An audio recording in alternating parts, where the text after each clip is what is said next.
지금부터 저는 곤약의 비밀에 대해 알아볼 겁니다. 다이어트 식품인 이 곤약이 어떤 생물로 만들어지는지 아시나요? 이것은 곤약의 재료가 되는 가루입니다. 이 가루를 한 숟가락 떠주고 펼쳐준 다음 물을 넣어주면 이렇게 순식간에 물이 굳어버립니다. 곤약의 비밀은 무엇일까요? 수상한 곤약. 곤약 떡볶이, 곤약 김밥, 곤약 젤리, 곤약 쫀득이, 곤약밥, 곤약면까지. 곤약은 현재 다양한 형태로 가공되어 많은 다이어트 식품에 들어가 있죠. 그런데 이러한 곤약이 어떤 생물로 만들어졌는지 아는 사람은 거의 없습니다. 이러한 곤약의 재료는 우리나라에서는 쉽게 보기 힘든 아주 특이한 식물이기 때문이죠. 다행히 경상남도 사천에 이 식물을 키우는 농장이 있다고 해서 농장 사장님께 부탁드려서 곤약의 원재료가 되는 식물을 만날 수 있었습니다. 짜잔! 바로 이 식물이죠. 이 식물은 구약나물이라고 불리는데 구약나물의 학명이 바로 곤약이죠. 지금은 평범해 보이지만 이것이 바로 구약나물의 꽃인데 굉장히 위험하게 생겼죠? 독이 있을 것처럼 생겼는데 정말 있습니다. 구약나물에는 자극성 물질인 옥살산 칼슘이 들어있어서 생으로 먹으면 혀와 목이 화끈거리는 증상이 나타나고 심할 경우 호흡곤란을 일으키기도 하는 식물이죠. 그런데 이러한 독초가 어떻게 다이어트 음식이 되었을까요? 우선 구약나물에서 우리가 먹는 부위는 땅 아랫부분에 숨어 있습니다. 삽으로 땅을 파준 다음 뽑아보면 짜잔! 보이시나요? 뿌리 중간 부분에 보이는 감자 같은 것이 바로 곤약이 되는 부분입니다. 곤약의 비밀을 알아보기 위해 구약나물을 들고 바로 실험실로 달려왔습니다. 좀 징그럽죠? 먼저 주변에 지저분하게 자란 뿌리를 예쁘게 잘라주고 깔끔하게 씻어줬습니다. 무릉도원이세요? 이렇게 깔끔해졌습니다. 이 부위는 구약감자라고 부르는 부위로 구약나물이 겨울이나 가뭄 등의 불리한 환경을 대비해서 영양분을 한쪽에 몰아서 저장해두는 알줄기라는 부위죠. 사실 곤약에 사용되는 구약감자는 이렇게 쭈글쭈글하게 생기지 않았는데 제가 방문한 초여름 시기에는 봄철에 싹을 틔우고 줄기를 뻗느라 구약감자에서 영양분이 많이 빠져나간 상태이기 때문입니다. 여름부터 가을까지 충분히 광합성을 하며 에너지를 축적하면 이렇게 둥글고 더 단단한 형태로 변하게 되는 거죠. 겉껍질을 깎아주고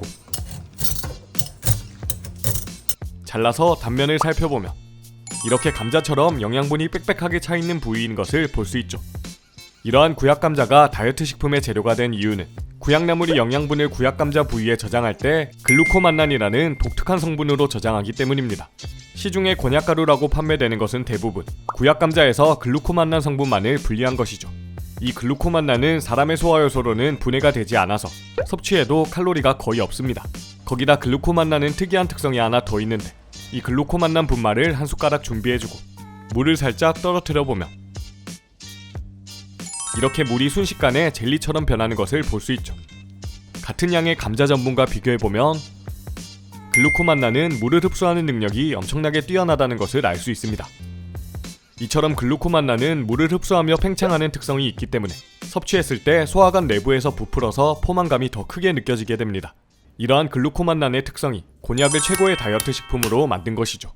그리고 글루코만난은 알칼리 성분과 만나면 응고하는 성질이 있는데 이를 이용하여 글루코만난 가루나 구약감자로 반죽을 만들어준 다음 알칼리성 응고제를 넣어 굳히는 것이 바로 우리가 먹는 곤약입니다. 신기하죠? 이렇게 만들어진 곤약은 다이어트에 도움이 되지만 영양소가 거의 없는 식품이고 과다 섭취하면 소화불량이나 복부팽만 등 여러 부작용이 있을 수 있으니 조심히 섭취하시길 당부드리겠습니다.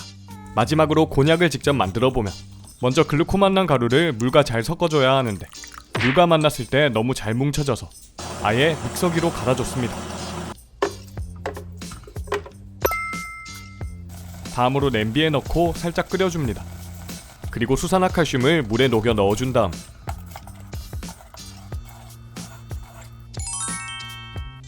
기다려보면 짜잔! 조심해서 꺼내보면 우리가 아는 이런 탱탱한 질감의 곤약이 만들어지게 되죠. 신기하죠?